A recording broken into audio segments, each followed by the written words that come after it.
सबको जय मसीह की। एक बार फिर से परमेश्वर का धन्यवाद करते हैं। परमेश्वर ने हमें संभाल कर रखा है और वो परमेश्वर हमें हर दिन अपनी अगुवाई में अपने मार्ग में ले चलता है। उस परमेश्वर का धन्यवाद।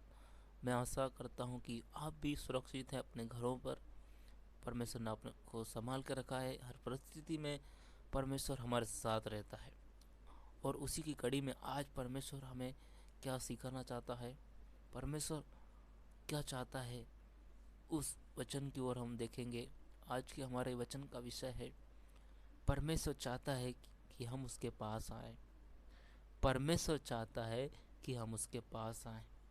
हम देखते हैं कि जब परमेश्वर ने आदम हव्वा को रचा तो परमेश्वर उनसे संगति करने के लिए आता था, बात करने के लिए आता था। लेकिन जैसे ही आदम हव्वा ने आज्ञा का उल्लंघन किया और पाप किया, वे परमेश्वर से दूर हो गए। फिर भी परमेश्वर ने उनको नहीं छोड़ा।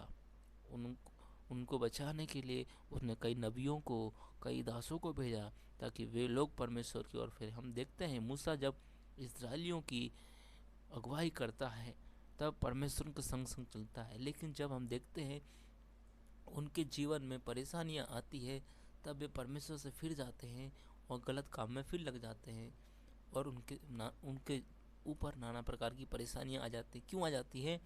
क्योंकि वे परमेश्वर से दूर भागते हैं। अगर वे परमेश्वर के समीप होते तो 40 दिन का यात्रा जो उन्होंने करी है वो इतना टाइम नहीं लगता।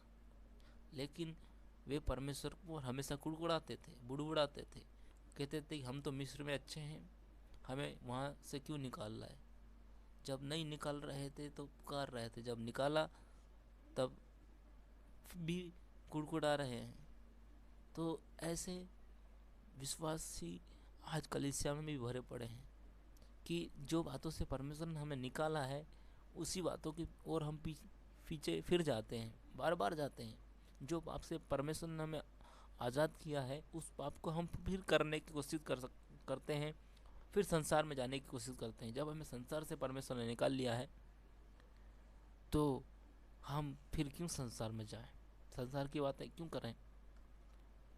इसलिए परमेश्वर चाहता है कि सब उसके पास आए। उसके लिए हम वचन को निकालेंगे। दूसरा इतिहास 30 पद उसका 9 आयत को हम देखेंगे। दूसरा इतिहास 30वां अध्याय उसकी 9 आयत को देखेंगे।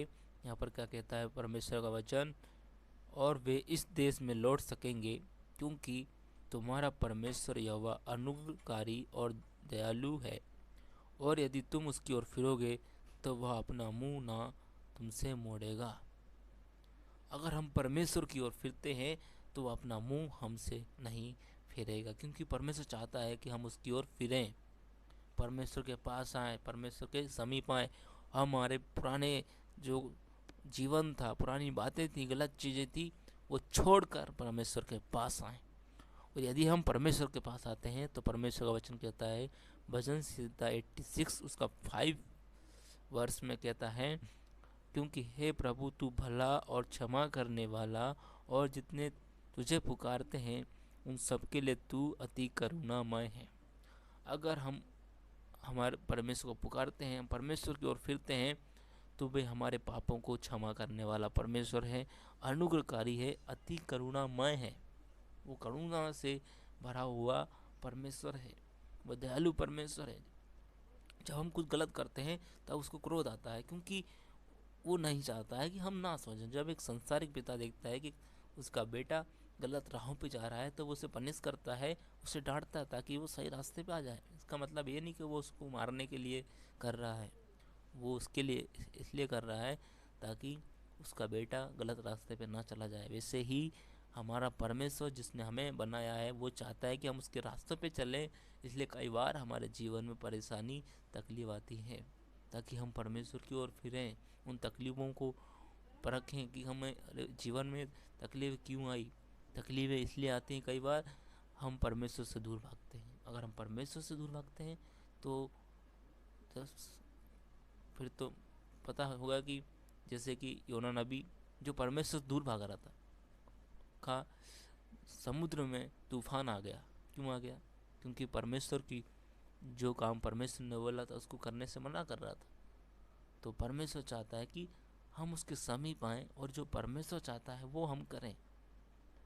तो हमारे जीवन में बहुत ऐसी आशीष होंगी। जब परमेश्वर की आज्ञा को मानकर योना नबी नीनवे को गया, हम देखते हैं वो पूरा नीनवे शहर बच गया। वहाँ पर परमेश्वर ने उनके पापों को क्षमा कर दिया, जैसे कि हमने इस वचन में पढ़ा है।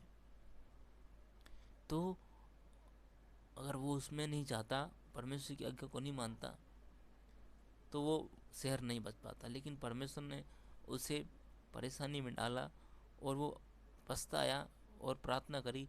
परमेश्वर ने उसे बचाया, और जब वो निन्वे शहर को जाता है और परमेश्वर के वचन सुनाता है, वे लोग बच जाते हैं जो पाप की ओर गंदे रास्तों में चल रहे थे।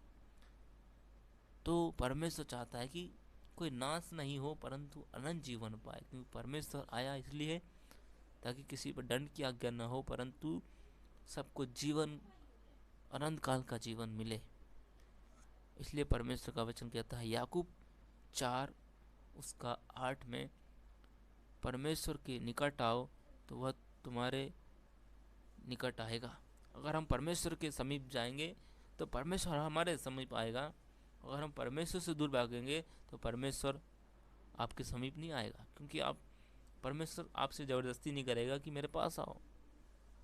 परमेश्वर चाहता है हर एक व्यक्ति अपनी फ्री विल, अपनी इच्छा से मेरे पास आए। और जो परमेश्वर को अपनी इच्छा से ग्रहण करता है, परमेश्वर उसके निकट आता है। और परमेश्वर का वचन कहता है मैं उनमें चला फिरूंगा, वे मेरे लोग होंगे और हम उसमें वास करेंगे। परमेश्वर और पवित्र आत्मा ये सब तीनों हमारे अंदर रहना चाहते हैं।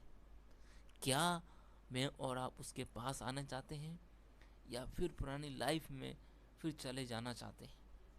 हम देखते हैं कि आजकल कलीसियाओं में बड़े बड़े भीड़ होती है, महासभा चर्च लगते हैं, वहाँ पर अधिकांश लोग क्यों आते हैं? चंगाई पाने, हमें हमारे वीज़ा लग जाए, हमें नौकरी मिल जाए, इसलिए संसारिक बातों के लिए आते हैं।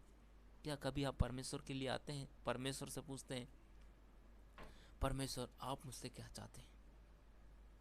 समीप आने का मतलब ये है, परमेश्वर चाहता है कि हम उसके पास आए। पास आने का मतलब ये है कि हम परमेश्वर को ये नहीं बोल सकते परमेश्वर आप ऐसा करो। परमेश्वर हमें बोलेगा कि ऐसा करो। अगर हम वैसा नहीं करते हैं तो समीप आने का मतलब नहीं। आप परमेश्वर में रहकर गलत काम नहीं कर सकते। आप परमेश्वर में रहकर संसार की बातों की ओर नहीं जा सकते। आप परमेश्वर में हैं और उसके बाद भी गलत काम कर रहे हैं, सिगरेट, दारू, बीड़ी सब कुछ आप पी रहे हैं, तो कैसा परमेश्वर के पास आए हो? इससे अच्छा है कि आप संसार में रहते, परमेश्वर के पास ना आते। अगर आप सच्चे हृदय से परमेश्वर के पास आए हैं तो उसको साबित करिए कि मैं परमेश्वर के पास आया हूँ, और अपनी पुरानी गलत आदतों को छोड़िए। जो हुआ उसको भूल जाइए, जो है उसकी ओर आगे बढ़िए। परमेश्वर यही चाहता है। परमेश्वर कहता है कि पुरानी बातें बीत गई, अब देखो सब बातें नई हो गई है। जब परमेश्वर ने अपने लहू के द्वारा सब कुछ नया कर दिया है, तो हम क्यों पुरानी बातों की ओर जाएं, उसको सोचें, उसको भूलकर आगे बढ़े। और परमेश्वर हमारे जीवन से चाहता है कि हम उसके पास आएं, अपना सारा जीवन उसको दे दे। और परमेश्वर कहता है तुम मेरे राज और धर्म की खोज करोगे तो सारी वस्तुएं तुम्हें परमेश्वर दे देगा। तो इस वचन से परमेश्वर चाहता है कि हम उसके करीब आएं, और हम उसके करीब आए हैं तो संसार की बातों को छोड़कर पूरी रीति से परमेश्वर के पास आए और वो करें जो परमेश्वर हमसे चाहता है। इस वचन को सुनिए और अपने दोस्तों को शेयर करिए, उसको लाइक और सब्सक्राइब करिए। और परमेश्वर आपके समीप है। अगर आप उसके समीप आना चाहें तो परमेश्वर कहता है मैं उनके समीप आऊँगा। अगर आप परमेश्वर से दूर भागेंगे तो परमेश्वर आपके पास ज़बरदस्ती से नहीं आएगा। परमेश्वर चाहता है कि हम खुद अपनी इच्छा से उसके पास आएँ। अगर हम अपनी इच्छा से परमेश्वर के पास आते हैं तो परमेश्वर भी हमारे निकट आता है, और हमारे अंदर जो भी गलत चीज़ें हैं वो दूर चली जाती हैं। तो इन वचन को सुनकर आप इसकी ओर चलिए, तो परमेश्वर आपको वो जीवन का मुकुट देगा जो परमेश्वर ने आपके लिए और मेरे लिए रखा हुआ है। सबको जय मसीह की। धन्यवाद।